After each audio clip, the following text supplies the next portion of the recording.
The Bank of Canada has taken a bold step, slashing interest rates by 50 basis points to 3.75%, down from 4.25%. This move follows 3 previous cuts of 25 basis points each, making it the 4th consecutive rate reduction since June.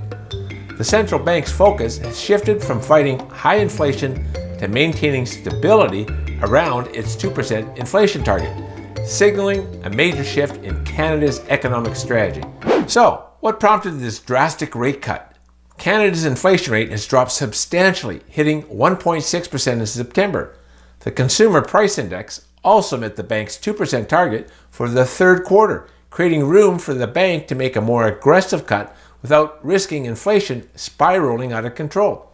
Governor Tiff Macklem emphasized the importance of keeping inflation close to the target, noting that high inflation and interest rates over the past year have been a heavy burden on Canadian families and businesses. He added that this rate cut is designed to ease some of that pressure and provide relief as the bank works to stabilize economic growth. Why this aggressive approach? And what does it mean for the economy? With inflation moderating faster than expected, the bank sees this as a chance to give the economy some breathing room. Economists anticipate that the bank might follow this 50-point cut with a 25-point cut in December if inflation remains subdued. However, if economic data continues to soften, there's still a possibility of another 50-point cut, making the December announcement a highly anticipated one. But there's more at play here. The Bank of Canada is now in a delicate balancing act. The economic impact of high interest rates has been significant, particularly in sectors like housing and consumer spending. Businesses have cut back on hiring, affecting young people and newcomers disproportionately. This economic slowdown also means businesses are hesitant to expand or invest, adding to a climate of uncertainty. Despite these challenges, Governor Macklem remains cautious, noting that while the bank may ease rates further, they will continue to rely on economic data to guide their decisions. The labor market adds complexity to the bank's strategy.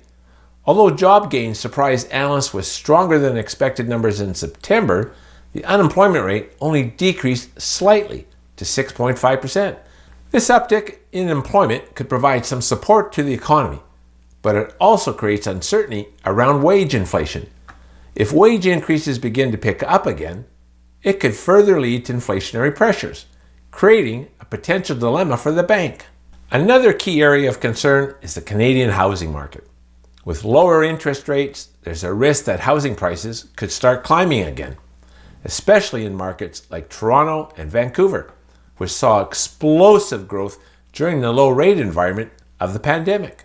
The bank wants to stimulate economic growth, but must keep an eye on the housing sector to prevent another surge in property prices that could lead to unsustainable debt levels among Canadians.